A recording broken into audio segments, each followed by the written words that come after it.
Today's Neville Goddard conversation ties in further to the last few videos. The one we did last Sunday, in which we were discussing feeling is the secret, as well as our second lengthy discussion into the works of the three initiates, the Kybalion. A little bit of an introduction, doorway into Hermetic philosophy. Now, one of the commonalities that we see, parallels of Neville's information and what was discussed in the Kybalion, is feeling. He wrote a book called Feeling is the Secret. So this week I decided I was going to go to Las Vegas. So actually, while this video is being released, I will be leaving back.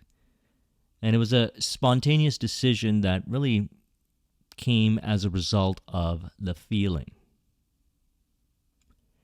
Now, I very much enjoy being around a lot of people. I feel very energized when I'm around crowds of people, groups of people, connecting with people, relating with people. So thus, I find myself always stimulated to go into environments where there's a lot of people. And I enjoy conversations, and I tend to make a lot of friends when I go to Las Vegas. And I've been here a number of times.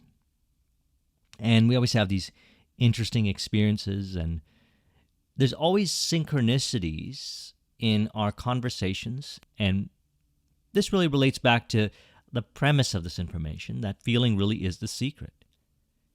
So what this means and what it implies is that based on how you feel, you attract, you reveal the people, the environment, the circumstance, and the information that plays a role in your resonance. As we discussed in the last video, feeling is a resonance. Now, what we want is to resonate with our vision. And this ties into this quote here, which is the premise of our conversation. Leave the mirror and change your face. Leave the world alone and change your concept of self. Now, let's go deeper than words. Let's go into feeling. The concept of self can be looked at as what feels resonant to you? Resonance. And what we want to do is we want to let go of thinking and go into the feeling. How do you feel? What resonates with you? This is usually stimulated by desire. A person has a desire to do something, desire to have an experience. Desire is a feeling. Now, what's one with that feeling is a vision. So he says, capture the feeling associated with your realized wish by assuming the feeling that would be yours were you already in possession of the thing you desire, and your wish will objectify itself. And he says faith is feeling. So we've been saying it many different ways. Loyalty to the unseen reality, the unseen as present fact. And as we get deeper into this, we recognize that we can also say faith is a feeling of oneness with the vision, a deep connection, one where disconnects such as I don't belong, or I am not worthy, or I am not good enough, seem to be non-existent. It plays out in, we could say, very intuitive behaviors and ways of being, which we relate over to Wu Wei. Wu Wei is essentially knowing what to do, when not to do, how to do, when to do, why to do. We can also call this self-confidence. So we can relate this over and say a person that is in the feeling of the wish fulfilled, or one with the vision via feeling, demonstrates, embodies self-confidence. So what we want to do is capture this feeling. And we capture it in the unseen reality of imagination. And what we want here is, using his terminology, reflect the unseen reality, both the journey and the destination, from that feeling onto the screen of space, some way, somehow. Now, interestingly enough, just about every conversation I had with somebody while I was here, for some reason, they brought up some way, somehow. And that was the common thread that I noticed, is that people were not stuck in their head. They were in the moment. I felt a deep resonance in these conversations that we were having, and they were saying the exact same things that I noticed that I've been saying all throughout the videos, without even me talking about those things. What this means is that when a person is in a certain feeling, they will attract the people, the environments, the circumstance, and the information that reflect that feeling. And we'll notice that people will tend to say the same things, or information might look the same. Because what's really happening is a reflection from within as a result of the resonance of a feeling that's one with a vision. Or going deeper into it, the ideal first-class concept of self, which is really a collection of different resonant feelings that we call desire. And we're talking about true desires. Desires where you feel so resonant with that it's easier for you to conjure up and imagine in your mind's eye scenes or visions of what those desires imply. As he states, I am is a feeling of permanent awareness. The very center of consciousness is the feeling of I am. I may forget who I am, where I am, what I am, but I cannot forget that I am. The awareness of being remains, regardless of the degree of forgetfulness of who, where, and what I am. Now let's relate this over to resonance. So he says the feeling of I am, the sense of awareness. And then we say I am to something. I am what I desire. I am this vision. And what we want to do is get this I am to this vision unto the subconscious mind. So the way we do this is through visualization, affirmation, or doing the thing that ends up being aligned with that vision. So to help us understand this further, we use the logical levels model here. On the top, we got vision, then we have identity, we've got values and beliefs, capabilities, behaviors, and environments. What we want is congruence to the vision. So congruence is revealed in our environments, our behaviors, capabilities, our beliefs, which is a result of what we wear, which is the state of mind after I am, which is apparent in how we feel. So we want to become more sensitive to how we feel, because how we feel is determining what we experience. And to emphasize this, he says, you must turn from the objective appearance of things to the subjective center of things, your consciousness. If you truly desire to know the cause of the phenomena of life and how to use this knowledge to realize your fondest dreams, in the midst of the apparent contradictions, antagonisms, and contrasts of your life, there is only one principle at work, only your consciousness operating. Difference does not consist in variety of substance, but the variety of rearrangement of the same cause substance, your consciousness. So going back here where it was stated, leave the mirror and change your face. So how do we change our face? Well, let's tie this into feeling. We say, imagine what would imply, which brings you into the feeling. So for me, I've got my definite chief aim card here, which I keep with me on my phone. And if for whatever the reason may be, I don't find myself in the feeling of resonance in my environment or whatever it is here on the screen of space, then I know that those objects that appear and those experiences are reflections of the feeling within.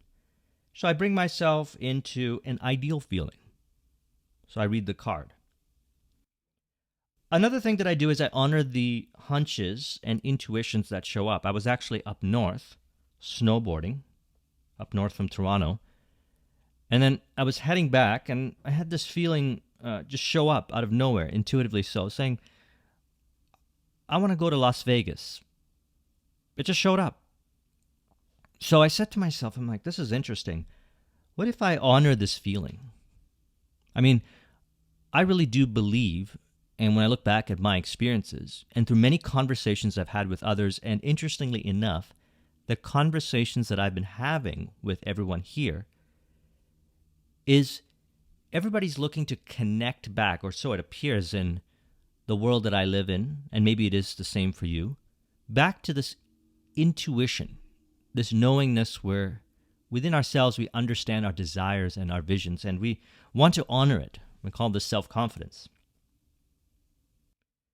So I said, if I honor this feeling, as spontaneous as it may seem, it seems so resonant with me that I want to do this,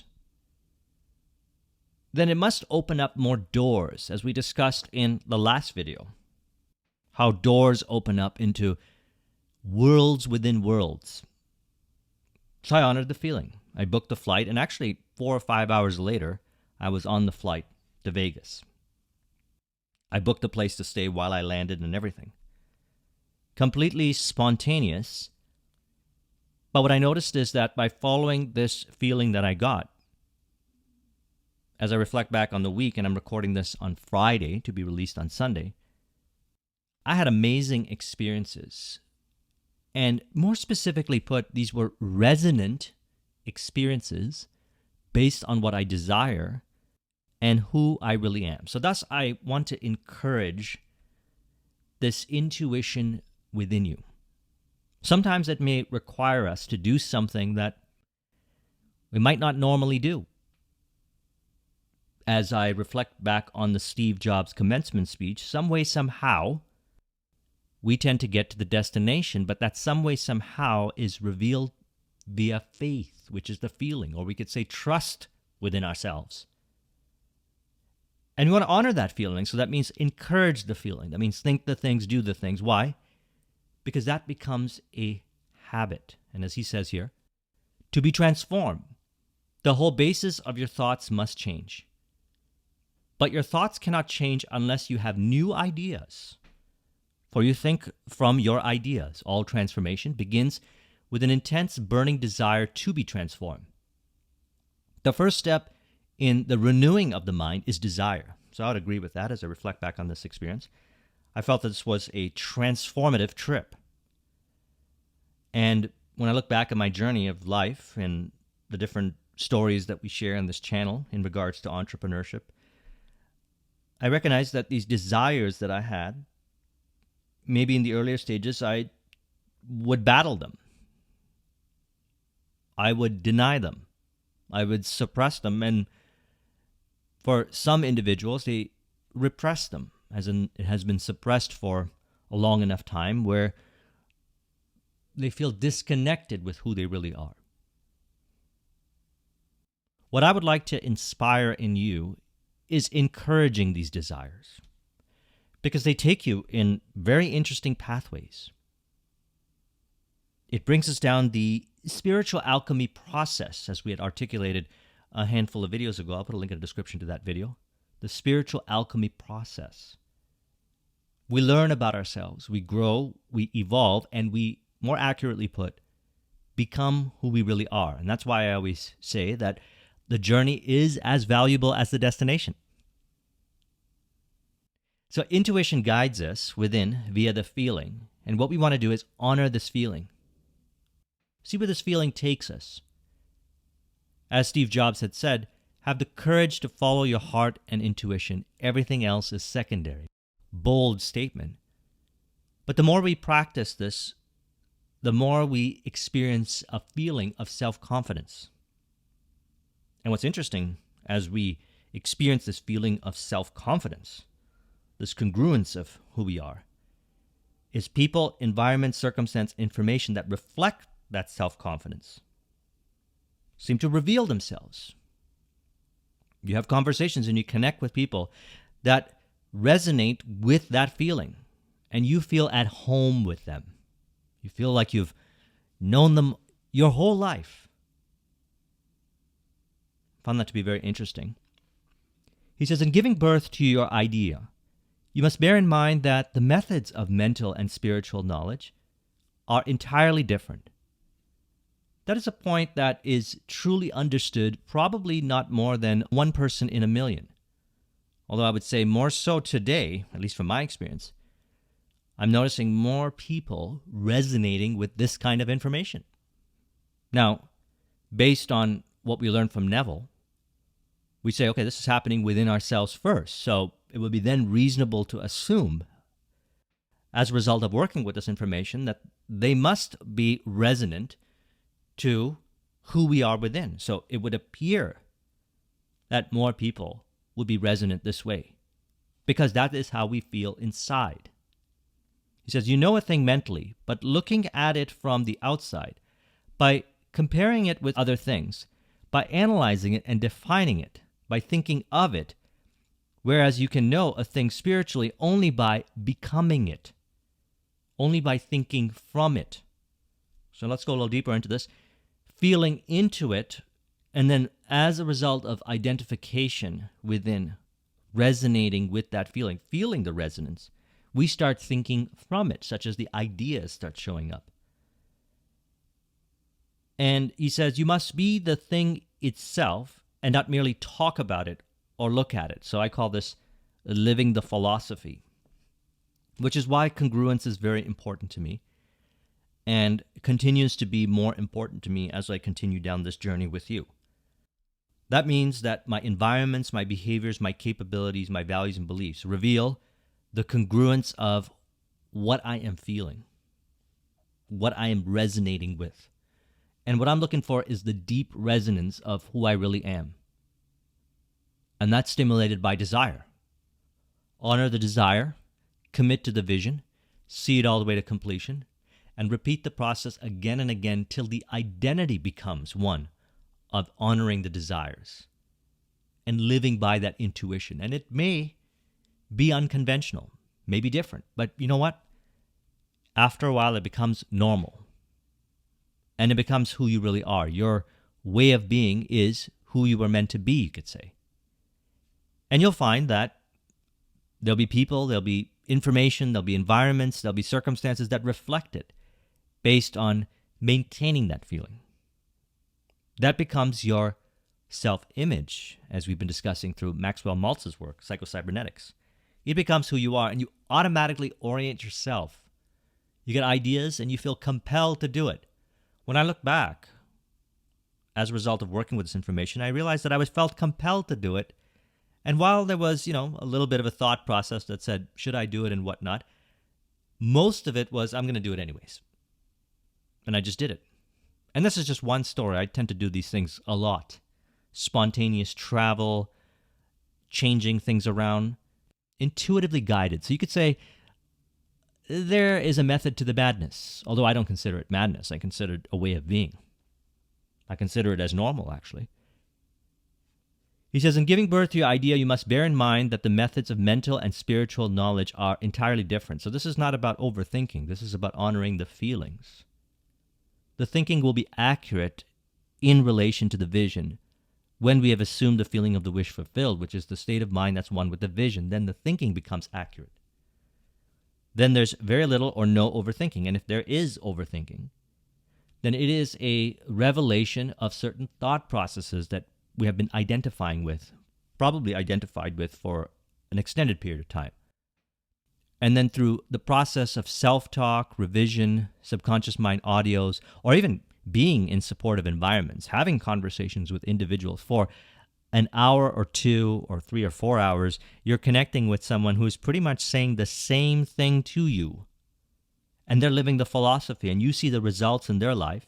They're seeing the results in your life. You're resonating together. And that further affirms itself on the screen of space. Now, one of the things that, as mentioned earlier, came up in the conversations that I would have with everyone here that I was connecting with, is some way, somehow. And I've been saying this. How do you get to the destination? after you commit to the vision, some way, somehow, known ways and unknown ways.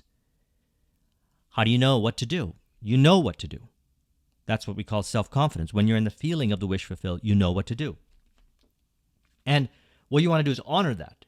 Because as you honor what you know you have to do, it becomes a habit, a way of being.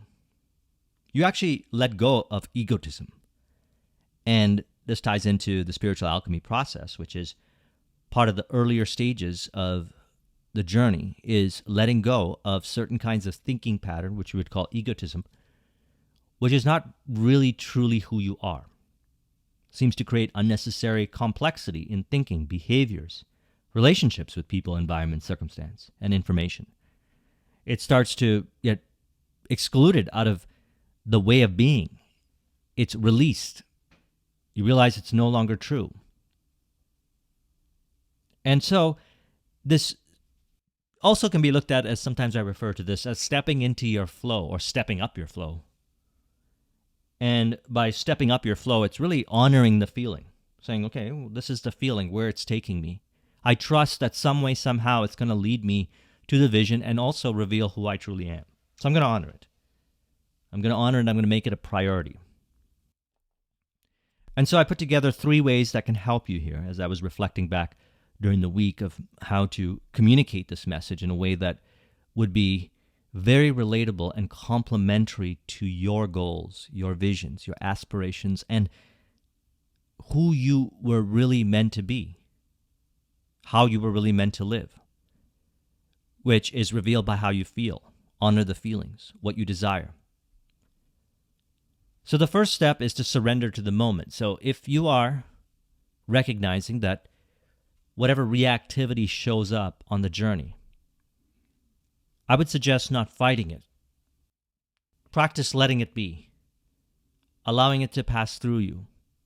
As we had learned from the 7-Day Mental Diet by Emmett Fox, it's not the thinking, but if we choose to identify with the thinking, then it'll start to bring forth certain feelings that are related to the thinking.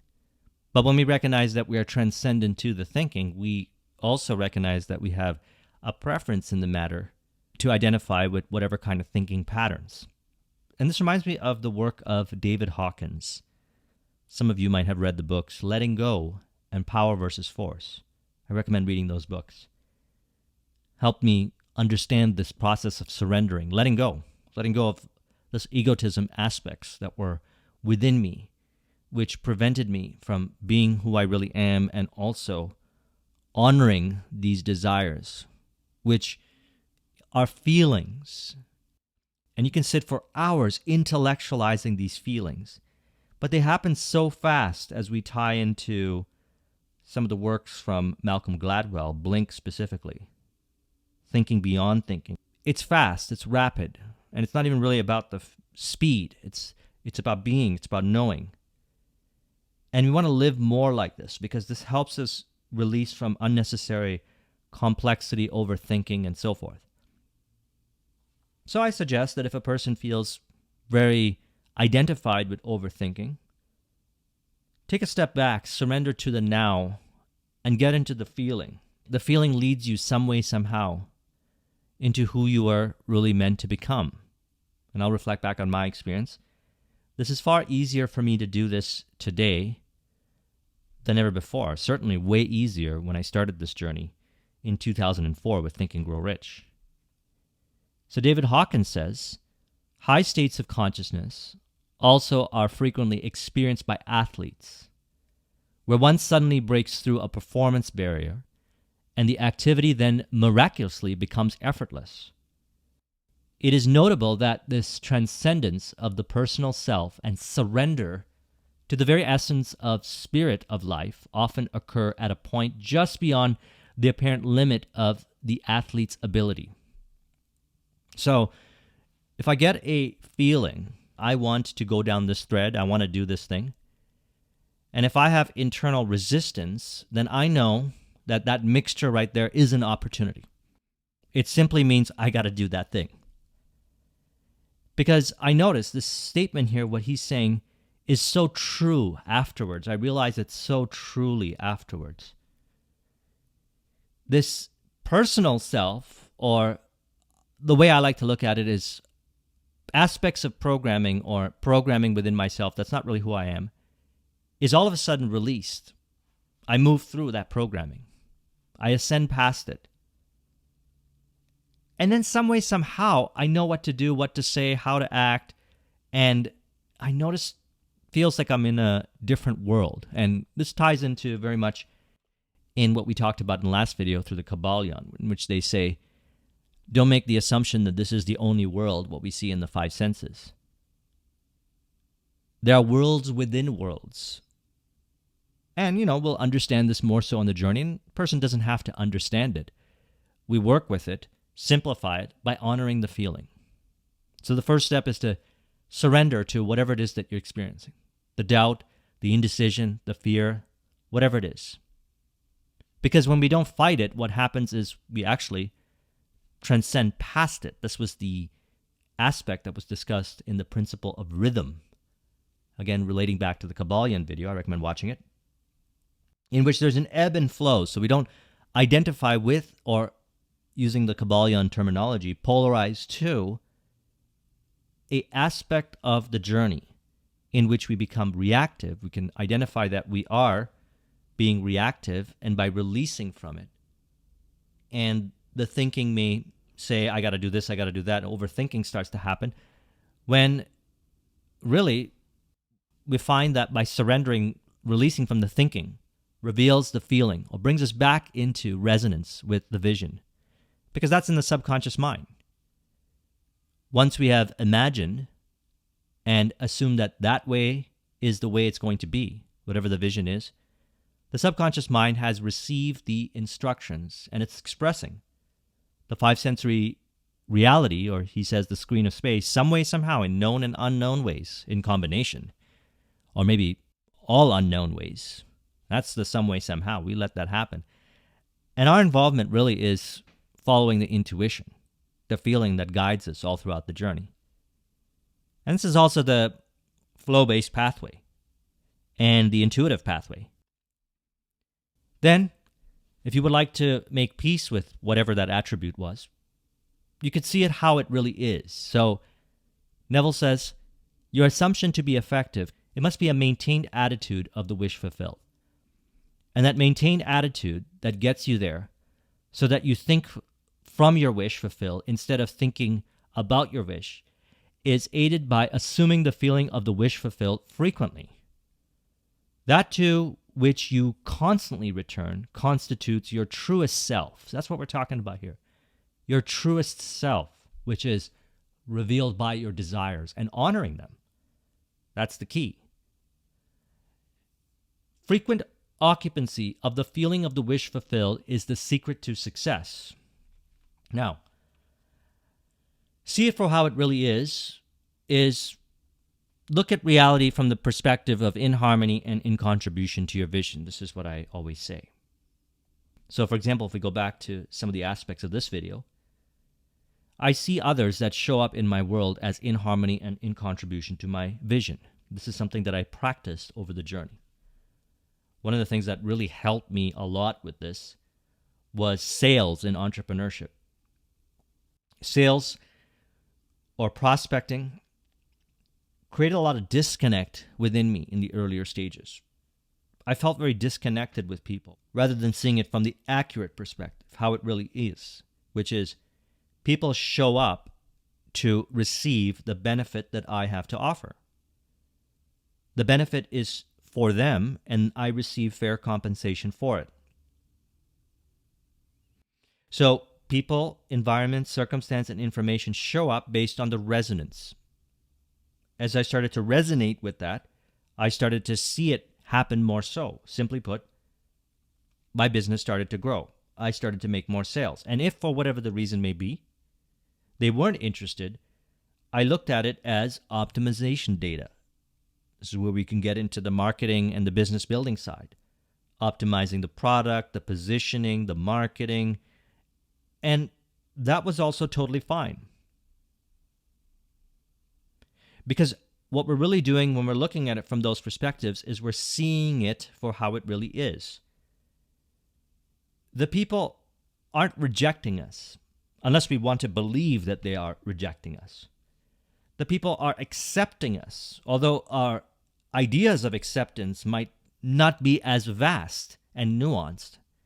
And so it's a good exercise to be able to, as you experience reactivity, rejection, or any kind of experiences on the day-to-day journey of your life, to find, and you can find it within yourself through the principle of correspondence or through conversations with others, because they will share with you ideas, those that have perhaps already achieved the kind of success that you desire.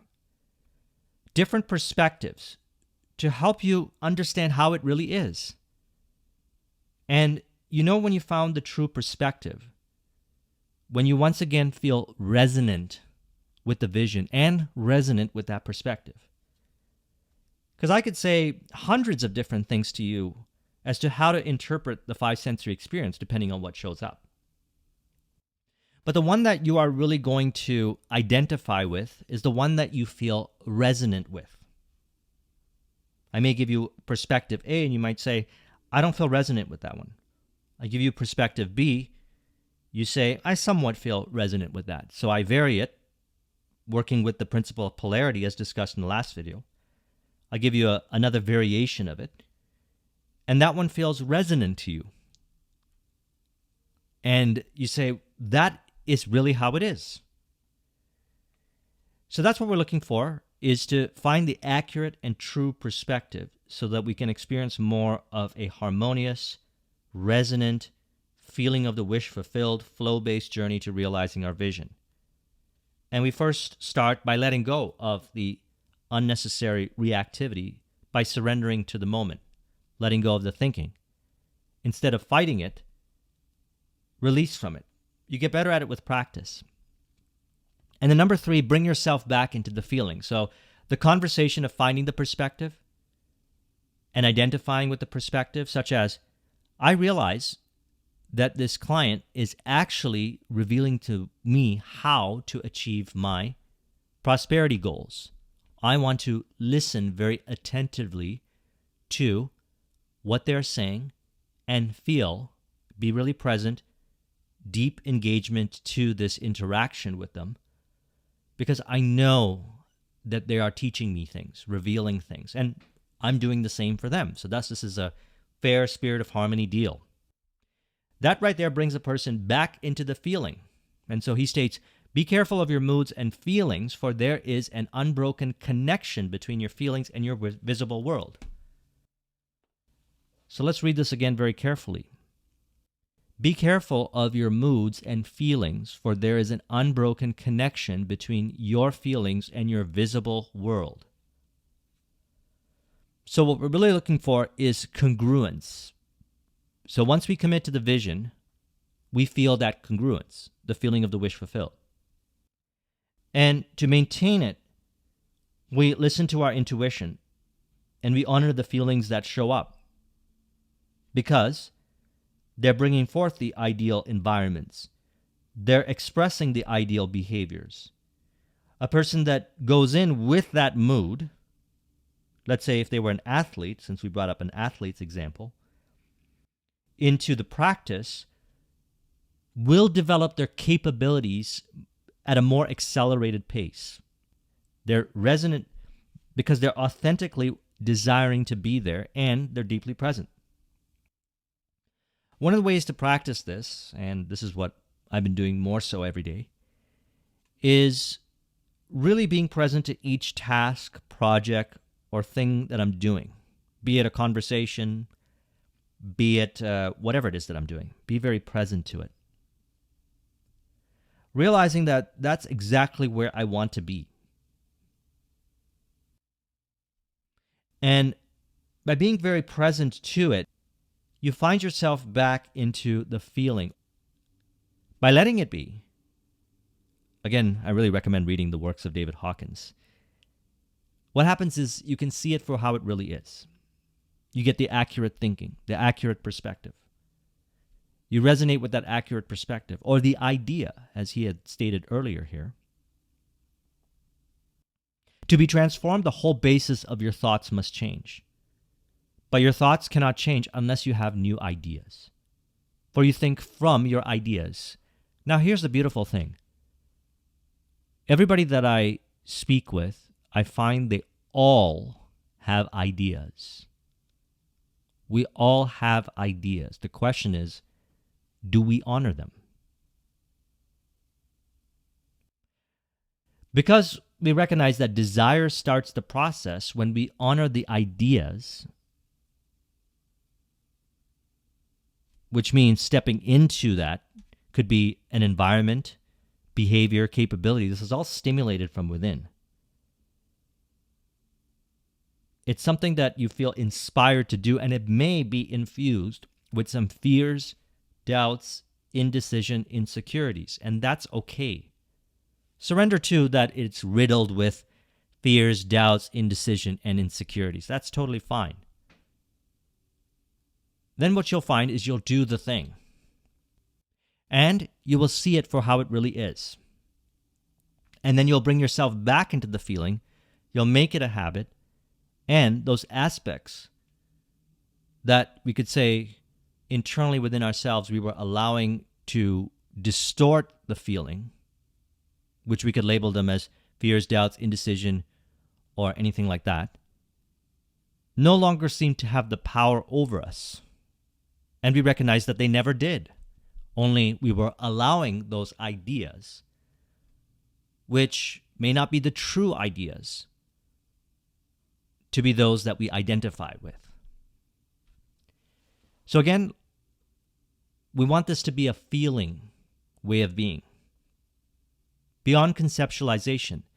Conceptualization is useful. Certainly, as we're discussing this through conceptual ideas. And certainly, as we go through personal development information, we find many different conceptual ways of saying the same thing. The key, which all this information points to, is identifying those desires, honoring those desires, and living from those desires, the feeling. Because then what happens is a person becomes who they really are. They bring forth their visions. They create the success in their life. They understand, and the environments become congruent, the behaviors become congruent, the capabilities become congruent, the values and beliefs become congruent to their truest identity, which is one with a vision and many different visions. And we continue this journey, and we really understand then that the ways or the hows of how the journey plays out, the some way, somehow, is really facilitated by intuition, the feeling. And remove unnecessary biases on the journey to allow this expression to unfold in an ideal way to realize our vision from a place of flow. So let's go ahead and conclude this with an affirmation to further instill it. We can say, I recognize that I change within myself and my world changes to reflect. This is done through the feeling and my intuitive understanding within myself. I recognize that this feeling is faith, and that by honoring the feeling, I remain true to who I am, and reality, the screen of space, reflects who I am. I find it easier to surrender to this feeling, as I'm able to understand people, environments, circumstance, and information for what they truly represent, which is the truth representation within myself via the feeling. I find it easier to bring myself back in the feeling. And I recognize, as I maintain this feeling, it is expressed in the ideal environments, behaviors, capabilities, and identity that I embody more so, as this becomes automatic. And I maintain faith, loyalty to the unseen reality, as the seen reality screen of space rearranges some way, somehow, to reflect my vision from the perspective of love. If you would like a copy of this mind map, the link is in the description. Thank you very much for watching. I'll talk to you soon. Take care.